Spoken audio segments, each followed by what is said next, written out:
Hey everyone and welcome back. Now in today's video we'll be discussing about the digital signing with AWS KMS.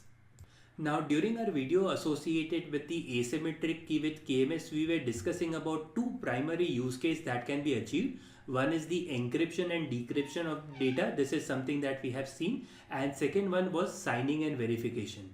So the second one is something that we'll be looking in today's video. Now, when you discuss about digital signatures, one of the important terms that you need to know is the non-repudiation. So, non-repudiation system makes use of digital signatures to ensure that one party cannot successfully dispute its authorship of a document or communication. So, let's understand what this means. So, let's say you have a message which is "Hello Bob," and this message was signed with the private key. So now what we have the message and we also have the associated signature. Now what you can do is you can send both of these to the destination party. In this case it is Bob. And with the help of public key, Bob can verify whether the message which was "Hello Bob" and the signature matches perfectly or not. If there is any change that is being made to the message, and when you verify it with the signature, that verification would fail. So in case if the verification passes, that means that that message was signed with the associated private key only. So let's do one thing, let's jump into practical so that this concept can be better understood. Now for today's demo, we'll be making use of one more key called as KMS signing. Now if you look into the key usage, primarily because both of them are asymmetric. Now if you look into the key usage, one is for encrypt and decrypt, which we had used earlier, and second is for sign and verify. In fact, let me quickly show you this. So whenever you use asymmetric, you have two key usage, one is sign and verify and second is encrypt and decrypt. In fact, if I'll quickly show you on how to create it as well. So when you use RSA 2048 as a key spec, let's call it as demo sign. We'll go ahead and do a next. We'll leave everything as default here and I'll go ahead and do a finish. So this is how you can quickly go ahead and generate a asymmetric key KMS specifically for the usage of sign and verify. So now let's do one thing. Let's go ahead and explore both of these scenarios. So the first scenario is where you go ahead and perform the sign operation. So for that operation, you need a plain text file and then you can go ahead and do a sign operation. So let's try it out. Now again, for today's demo, we'll be making use of our EC2 instance, which has an appropriate IAM role to access the KMS service. So going back to the server, for today's demo, let's go ahead and create a file called as KMS sign. We'll quickly go inside this folder and let's create a new file called as demo.txt, and here we'll say hello KMS. So now what we have this plain text file that is available. So now what you do, you perform the sign operation with the associated private key, and after the sign operation you have two things. You have the plain text file and you have its associated signature. Now within the KMS CLI documentation, if you go a bit down, you see you have an option of sign. So let's quickly look into what exactly this allows us to do. So if you look into the synopsis, you have the AWS KMS sign. You have to specify the key ID, you have to specify the message. So message is nothing but this plain text file. Then you have to specify the signing algorithm as well. So let's try it out. So I'll say AWS KMS sign. Let's specify the key ID. So this is a key ID. I'll copy this up. Then you have the message. Within the message, we have a file called as demo.txt. And once you have specified the message, again you have the signing algorithm.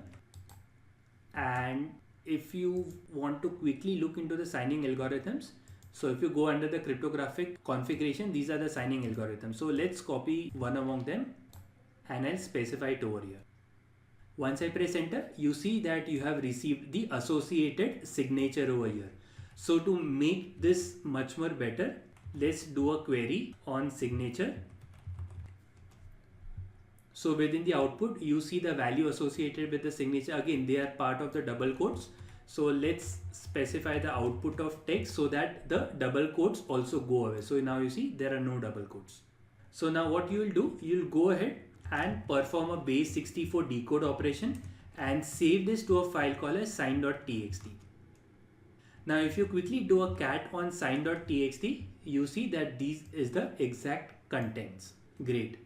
So going back to our PPT, we have now completed the first part of this workflow where you have the text file which is demo.txt and you have the associated signature. Now you send both of them to the destination. In this case it is Bob. Now what Bob will do, Bob will go ahead and verify the contents of the file with the associated signature. Now going back to the KMS CLI, again you see that you have an option of verify. So let's look into what this does. So you have AWS KMS verify. You specify the key ID, you specify the message, you also specify the signature. And when you verify, you need both the file, which is the message, and the signature. And this is why you have both the file as well as the signature.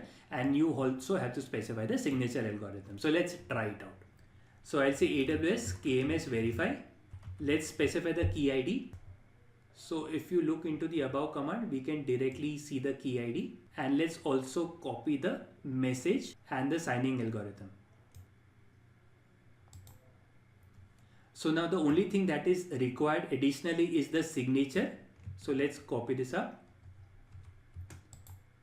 And the signature was stored in a file called as sine.txt. Great. So within the output, you see the signature validation is successful. Great. So now one very important part to remember is that signature verification will only be successful if the file is not modified. In case if any modification is done to the file, the signature verification would fail.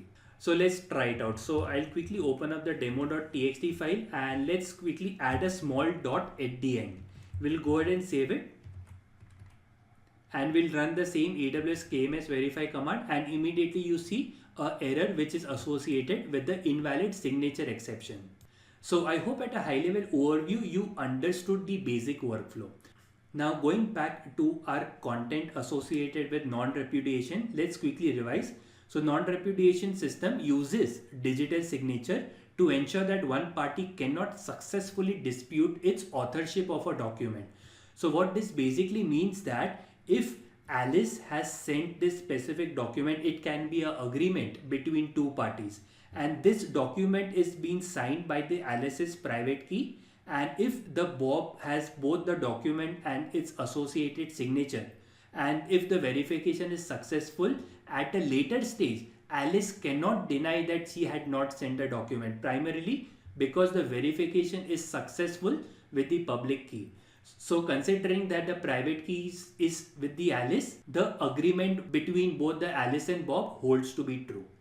Great. So that's the high level overview. Now I really enjoy recording these videos primarily because during my graduation we used to have an entire 100 marks subject of cryptography, and all of these definitions of non-repudiation, signatures, asymmetric key, symmetric key, and so many others were part of the curriculum. So this is more of a revision for me in terms of the practicality aspect. So it's really fun teaching this specific subject. So anyways, we'll be discussing about more interesting thing in the later part of the videos, but for now we'll conclude today's video.